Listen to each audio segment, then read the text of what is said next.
Good afternoon, everyone, and good morning, good day to our audience online. Know people are coming in from all different time zones.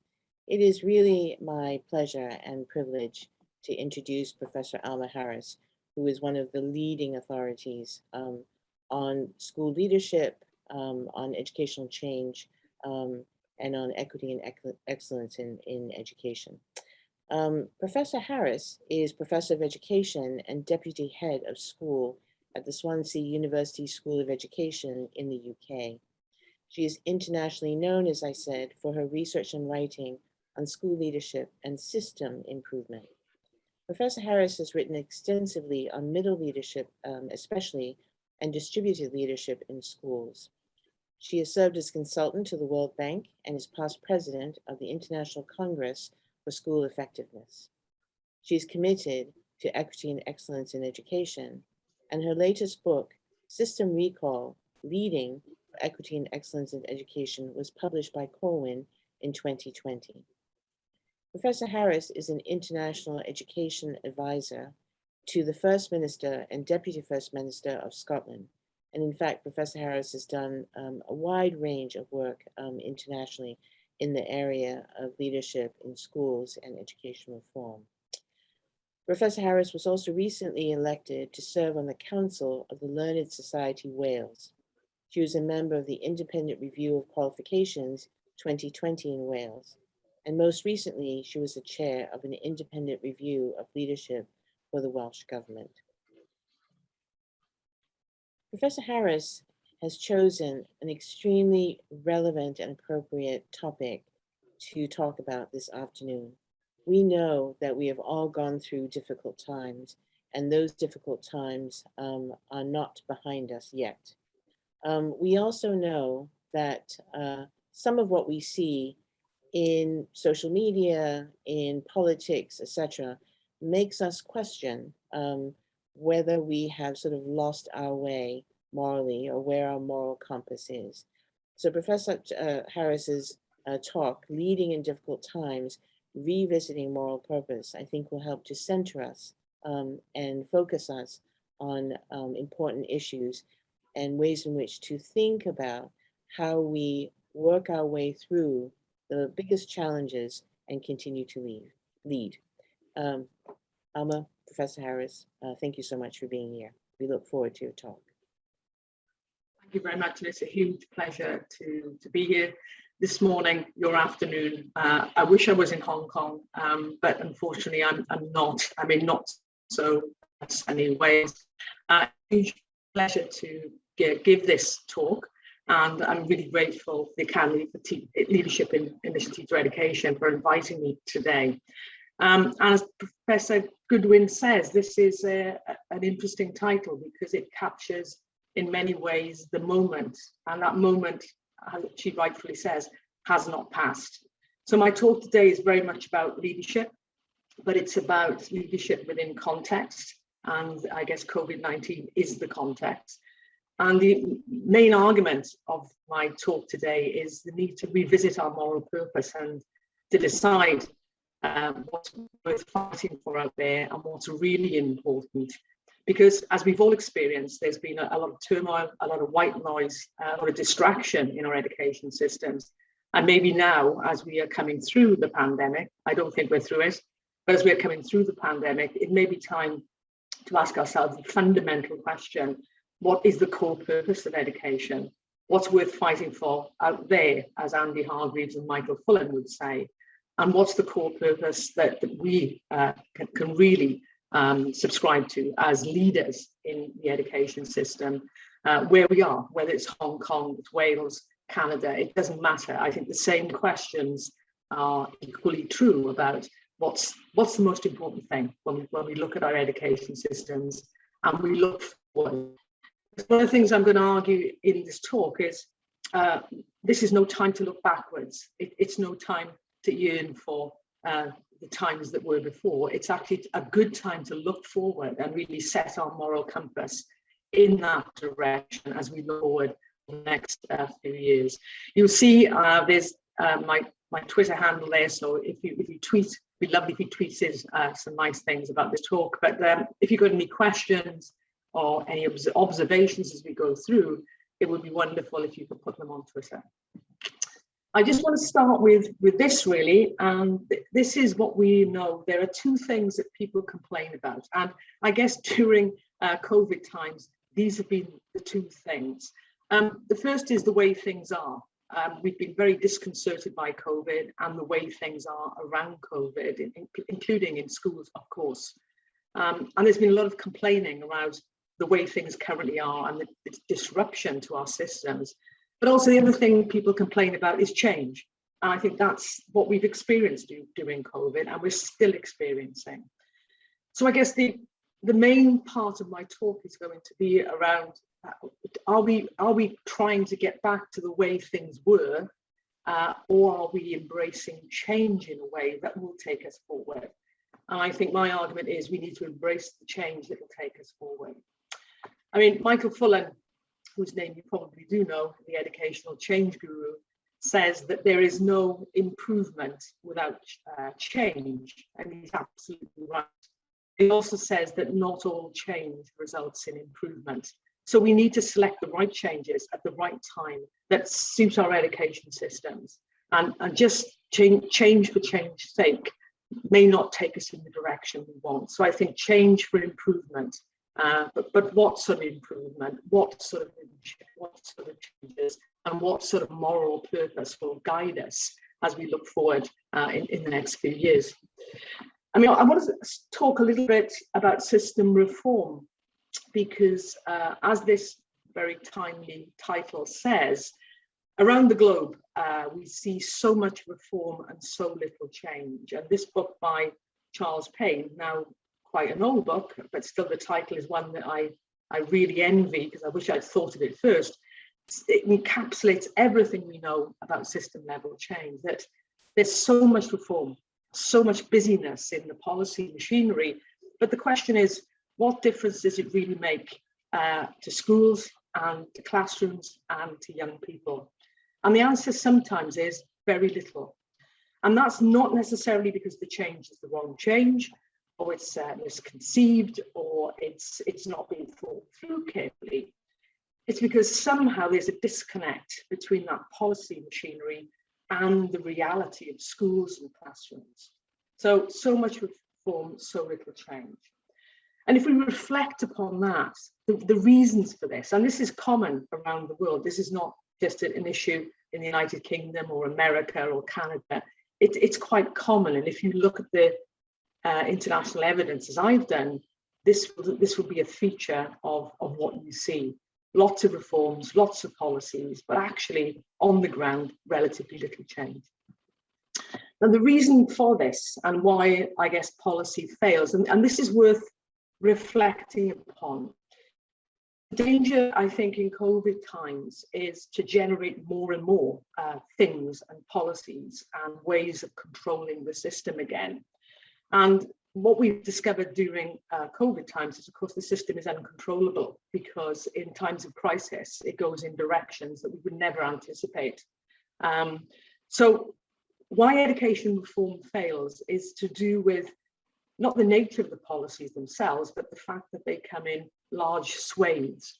And that makes it almost impossible for schools and the system itself to cope. So there's convoluted policies. And again, my advice to policymakers during COVID times is to resist the need to produce more and more policies. As they say, less is more. So that takes me back to the title of my presentation here. What's worth fighting for? What should we focus on? What's the one thing we should do really, really well as an education system? And everything else can be left as it is, but what's the one core moral purpose? Sometimes it's bad timing. Well, COVID couldn't be worse timing, could it, to introduce things into busy schools, particularly schools that are just, as they are in the UK, starting to come back to full functioning. The same is true of our universities, of course, in the UK. So to introduce a whole swathe of new things, I think, would be probably bad timing and probably the wrong thing to do during COVID times. The third thing is to do with capacity in the system. And one of the things, and I'll talk about this a little bit later, that we know is in most education systems, the capacity has been severely strained to try and cope with the multiple demands on school teachers, on school leaders, university educators. So capacity is stretched to its absolute limit. So the idea now that you can actually introduce more things into the system and stretch that capacity even further, I think is misguided and probably wholly wrong. So timing is everything, as well as capacity. The other things we know about why policies fail is to do with implementation. That's the way in which policies get transferred into practice. And as I've argued already, you know, that process is quite complex and sometimes disconnected. So you need an implementation strategy to accompany your policy. And if you think about the implementation after the policy, then that's a huge mistake. The implementation almost has to be thought through before the policy hits the system.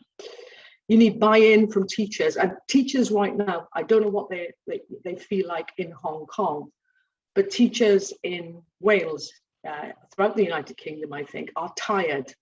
They're very tired. And I think the idea that they could buy into something else, I think is just a step too far.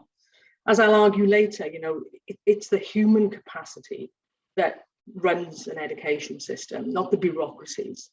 So ultimately, we need to look after our teachers. We need to take care of them, because ultimately it's them who are supporting our education systems going forward.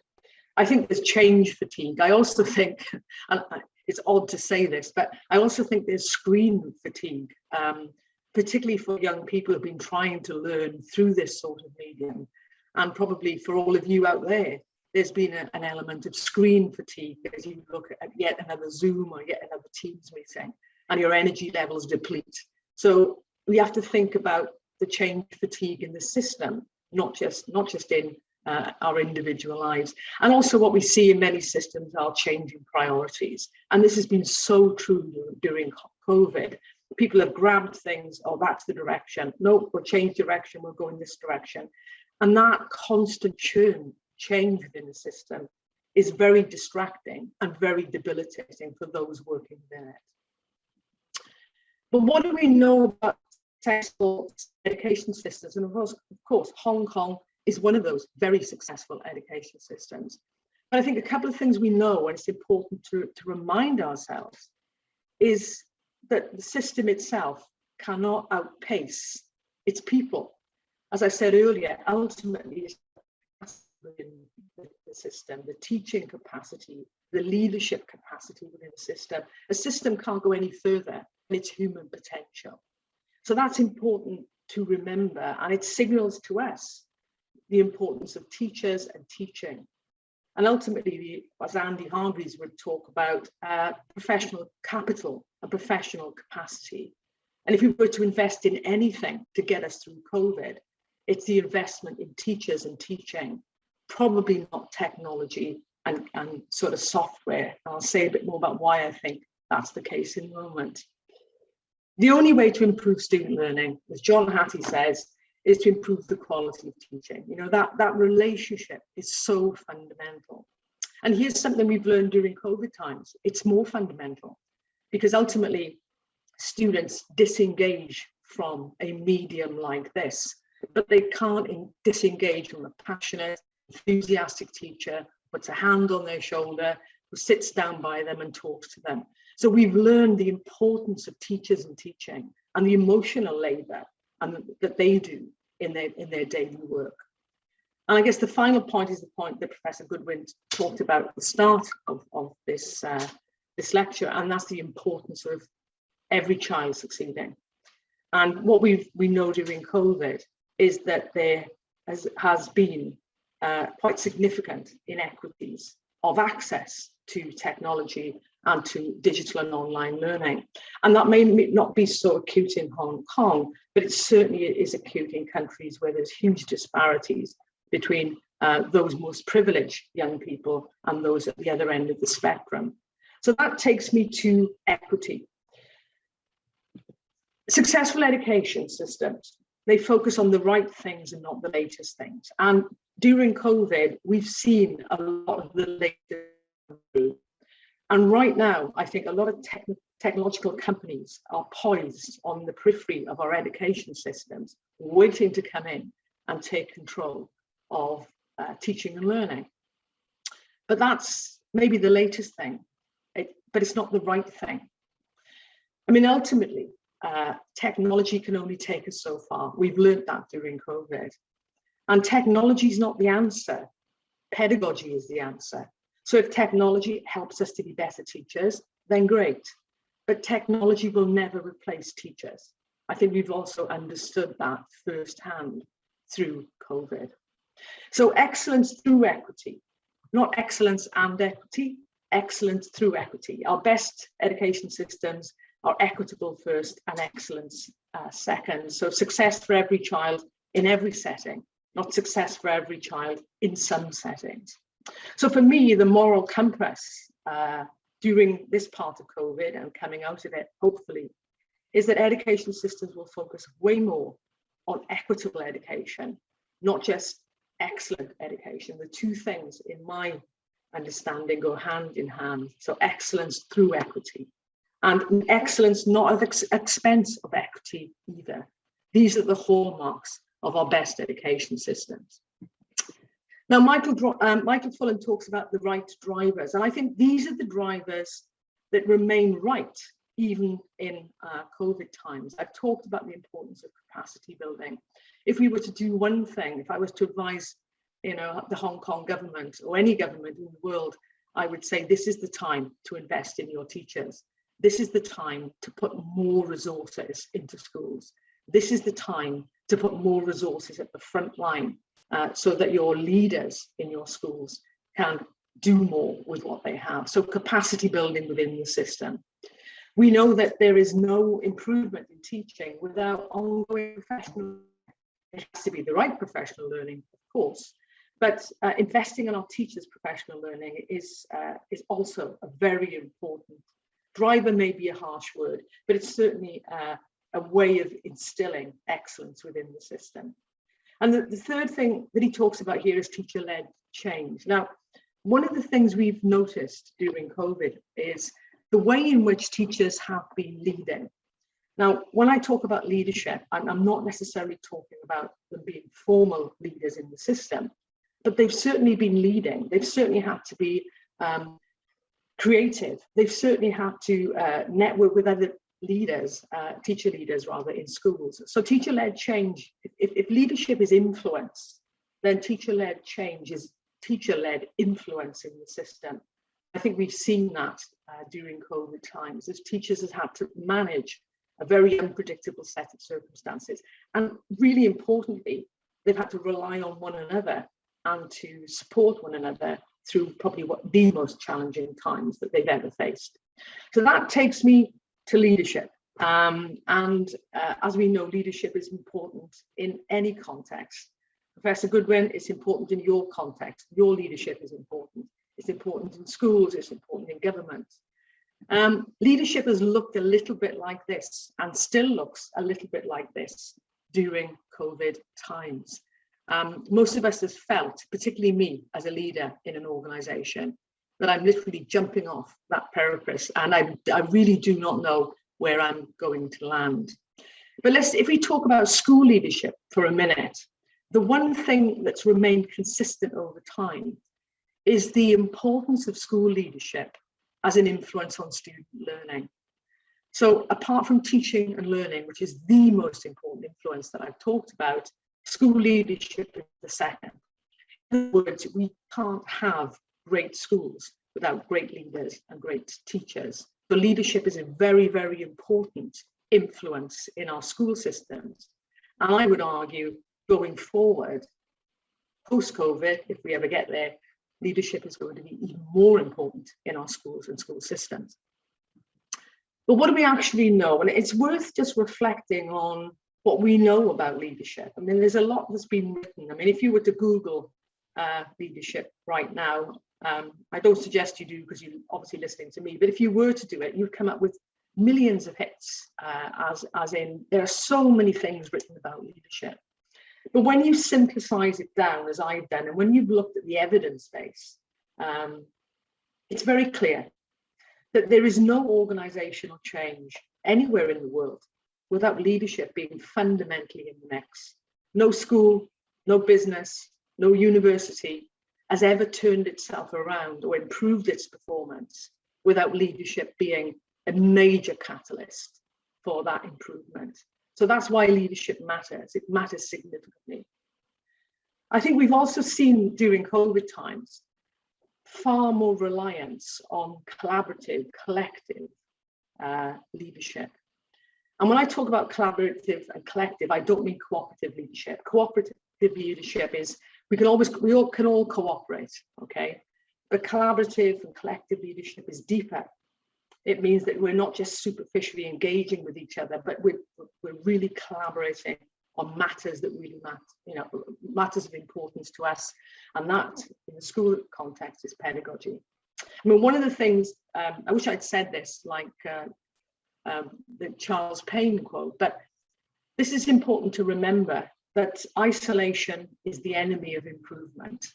Isolation is the enemy of improvement. And I think what we've seen, and what we are seeing during COVID times, is the isolation of the child, the remoteness of the learning, the lack of the digital technology has affected dramatically the way in which improvement can take place, or where learning can take place. So the more we are collective, collaborative, the more we are professionally engaged, the more we engage our learners with each other, the greater chance of improvement, the greater chance of improvement in learning. And that takes me back to equity and excellence. That essentially, that should be at the heart of any system as we move forward, because equity and excellence really are the drivers of improvement long term. There are a number of books called Flip the System. We've got Flip the System UK, Flip the System Australia, maybe Flip the System Hong Kong. And it's a basic argument that if we want long-term sustained change, then really the drivers of this have to be teachers within the system. And I think that's a relatively strong and well-substantiated argument that, we need every teacher in Hong Kong to be a leader in order to move the Hong Kong system forward. But what we know about equity is it has to be more than just targeting resources at certain pupils. It has to be more than just superficial strategies that come in and temporarily change things. Ultimately, we have to look at structural inequities in our system, and they exist everywhere. These are the barriers that get in the way for certain young people from certain backgrounds from making progress in the system. And I think if COVID has done anything, it has shone a very strong spotlight on the inequities within our systems. And there is no going back. We have seen this. We know this. We cannot turn away any longer and say, well, if we go back to things as they were, we won't see these fault lines in the system. They're there. And these fault lines are young people who technically should have the best education possible. But for some reason, the structural inequities in our systems, and they exist everywhere, they're falling through. So I think we need a fundamental rethink, hence the book System Recall. If a product is faulty, we recall it. And my argument in our book is some of our systems need to be recalled, and maybe there needs to be a fundamental rethink of what education is for and how we include everyone in an education system, not some children in some settings, but every child in every setting. So this takes me on to the fundamental question. So now, what are you committed to as an educational leader? I think everybody must ask themselves that fundamental question. What matters to me right now? What's most important?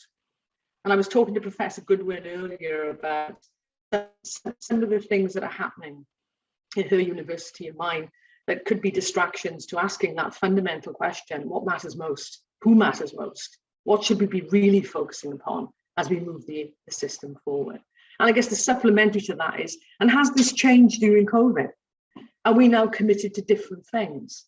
As I said earlier, if we've seen these fault lines in the system, are we now changing our minds on what really matters most to us? And my argument is, yes, we are, and we should be, because COVID has been a massive wake-up call and it's shaken our education systems to the core. There is no going back. You know, we have entered a new world. And the important thing now is to say, okay, let's navigate our way through this world and let's be clear what it is we're focused upon. Too many priorities will take us in too many directions. Let's focus on one thing and do it really, really well. This is an article that will go on the website after this talk. It is free. It isn't that long. It is downloadable. And as you can see, there'll be many views of this article because it really gets to the heart of school leadership in disruptive times and asks some very, very hard questions about what's worth fighting for, but also what leaders should be focusing upon as we move through this period of this disruption. So, to talk a little bit about these difficult, disruptive times. I mean, I know that there have been lots written, many talks on COVID, many reflections, and I think this will go on. But for me, this has been a perfect storm with imperfect leadership responses. And I think that all of us, even university leaders, other leaders, government leaders, it's been imperfect leadership. I mean, leadership is inherently imperfect anyway because mistakes are made. There is no perfect leadership. But this has been an absolutely perfect storm within which we've had to manufacture responses without the full knowledge and information about what was happening. So I think that's the important thing, and the stress that's put in the system has been acute. For school leaders, as we argued in the article, it's a bit like, and this is a school leader talking to me and basically saying it's just been like walking a tightrope without a safety net. I've not known when I'm about to slip off, and all I have to concentrate on is taking a step at a time. And that uncertainty, I think, is new to many in the education system. I mean, education systems are largely predictable. It's the same exam systems, the same assessment systems, the same curriculum, more or less a predictable system. Suddenly, leaders were thrown into unpredictability without a safety net. And there were no precedents. There were no handbooks on leading a school in a pandemic. They may be now, but actually at the time that we started, there were no precedents. So our school leaders, our educational leaders, had to work within a context that was rapidly changing and totally uncertain. And I think that demanded a huge amount of them, and still does. So these are three questions just to sort of bring this, I guess, this lecture to a close. And what have been the challenges for school leaders during COVID? And they've been multiple, but what have been the main challenges? What do they talk about? Have the school leadership practices changed during COVID? I mean, are leaders still behaving in exactly the same way? Short answer to that question is no, they're not. I'll talk about that a little bit later. And what are the leadership implications for COVID and beyond? Well, in terms of challenges, COVID-19 has revealed a stark digital divide, as I've mentioned before, with many young people having no or limited access to the internet. In England and Wales, when schools closed their doors, young people had to resort to their own resources. And in many families, those resources did not exist.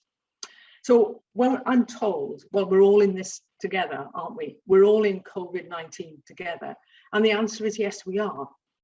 But we're in it very different positions. Some people have all resources to survive. Others have very few resources. And there's been a learning loss for some young people, or I'd like to call it a learning interruption.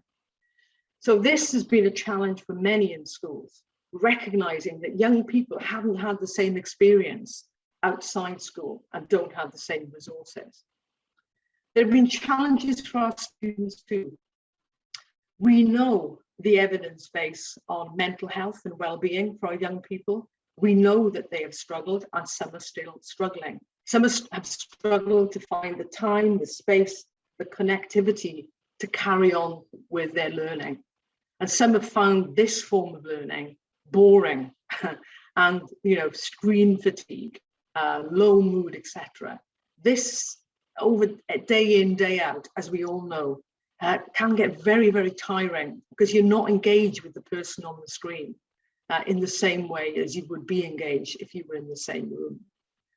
I think the other thing is about parents and their ability, or carers and their ability to provide the sort of support around students. Parents are the first teachers, absolutely, but they've also had their own struggles through COVID, and some parents more than others have been able to support young people through their learning. So there's been an unevenness in the learning of young people, and that's largely been down to a number of different factors, but recognizing that, I think, is key. I think the other thing we've realized that our communities are very different around our schools. They're an absolute key resource for our schools, and opening our doors to the community is a way of actually not just engaging them, but improving our schools. But some of our doors have been shut, and most communities have become isolated. So that's been a challenge for some of our schools to reach out to those very communities that need the schools most right now. We know that community support is key. After leadership and teaching and learning, leadership, I guess, is community engagement that gives us the lift in terms of school performance. So what does the evidence base tell us? So I've done a little bit of research that just summarizes what the evidence base says about leading in disruptive times. And I've done a literature review, and it's not that deep because the literature is still emerging. But what the literature says is pretty compelling and pretty convergent. It says that even now, even at this moment in time, our leaders feel under pressure, under enormous pressure. They're under emotional stress because they're dealing with the emotions of other people, as leaders often do. They're absorbing the stress and the emotional pressure from being within their context. They've had to be very adaptive. As I said, the pace of change has been relentless. So they've had to adapt and adopt and change and crisis manage, actually, their schools. And that's taken a huge amount of personal resilience. Now, I guess you can carry on being resilient for a certain amount of time, but if that is almost infinite in its possibility, then that takes its toll. We know about equity, I've talked about that. We know about the family and community being a central part of the solution as we move through this pandemic. But we've also learned that leadership practices are changing. So the sort of leadership we saw pre-pandemic is not the sort of leadership we see, I think, at the moment and post-pandemic. The leadership practices in our schools are changing and have had to change because of the circumstances. So just so to bring this to a conclusion then, school leadership practices have changed considerably and maybe irreversibly because of COVID-19. I think the way that leaders are leading now, I mean, yes, of course, they are still the same leaders. They still have the same repertoire. They still have the same connections with their teachers. They still have the same connections with their students.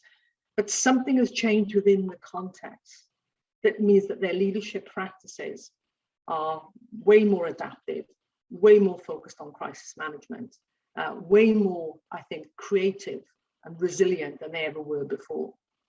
And the evidence points to the importance of context responsive leadership, way more than it did pre-COVID times. And the second point is about compassionate leadership.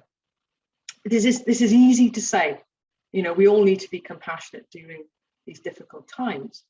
But are leaders compassionate to themselves? This is the question. So often leaders put everyone else first. Professor Goodwin, other great leaders, this is what we do. We put everyone else first.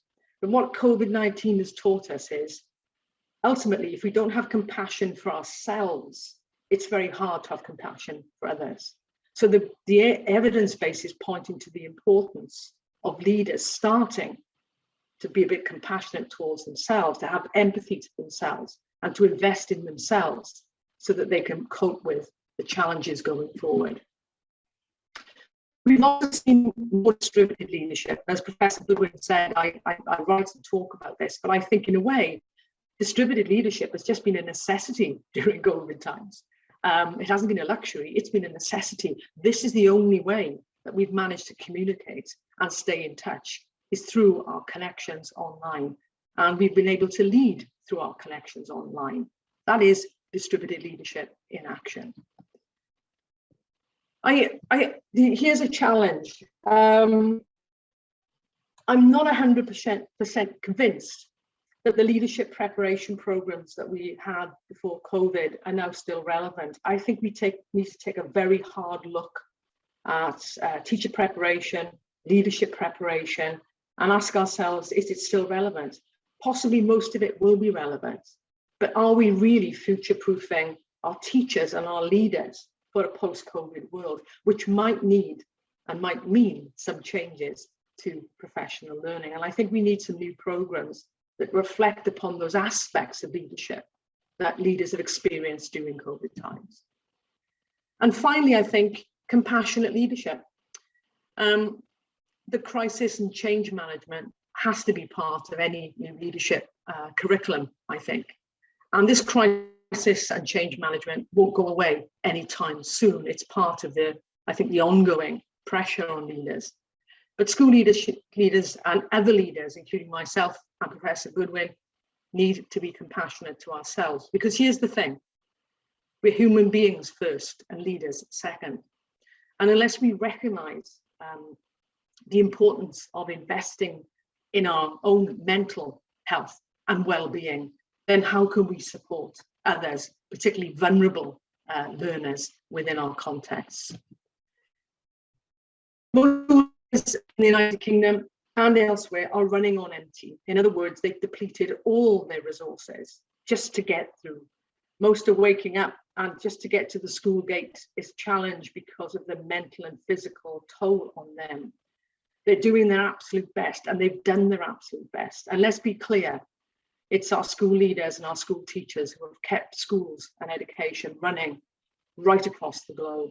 So self-care right now has to be a priority. And taking away some of the pressure, I think, on our schools is what I would say to policymakers. Give them a break, in the sense of take away some of those external pressures so that they can recharge and take care of themselves. Resiliency, we've seen it. Is it the answer? Yeah, it is, but it's only part of the answer. You can't be resilient if you're running on empty. And we know, of course, that schools alone, they can only do so much. They need the communities, they need their universities, they need their parents, they need way more support in order to get through. They have been the front line of this pandemic, just like our hospitals. So it's time, I think, to give them more resources, more support, so they can regroup and start again on a new direction. I've talked about equity. I've talked about the importance of leaders now engaging with their stakeholders, re-engaging with their stakeholders. All right, to conclude then, what do these compassionate leaders do? How do we know them? Well, in terms of equity, and this is a great book, by the way, Shattering Inequities, they notice the vulnerable child, they notice the quiet child, they notice the withdrawn member of staff. They empathize, they support, but most importantly, they act. Because in terms of inequity and shattering inequities, it's not about the noticing, it's not about the empathizing, it's about the supporting and the acting. And here is Martin Luther King with a quotation that you can all read. And the interesting thing is that Martin Luther King did not say, I have a strategic plan, did he? He said, I have a dream. And here's the thing, I think education is not about strategic planning, it's about dreaming. And it's about recognizing that every child has a dream. So education is about fulfilling the dreams of young people. And that's not just some young people, it's all young people. So here's the moral purpose. Equity is about ensuring that every young person gets their dream through education. Moral imperative now that we move forward with equity at the heart of what we do. And very finally, I just wanted to share this quote, and very rarely do I share my own quotes. But I think at the end of that article, we wrote that whatever the cost, whatever this challenge, leaders safeguard the learning of all young people, whatever their context, whatever their setting. And I think for me, that's what leaders have done during this pandemic. That's what they continue to do. And as we look forward and ask ourselves what's worth fighting for, it's the safeguarding of the learning for all young people so they can dream and dream big. Thank you.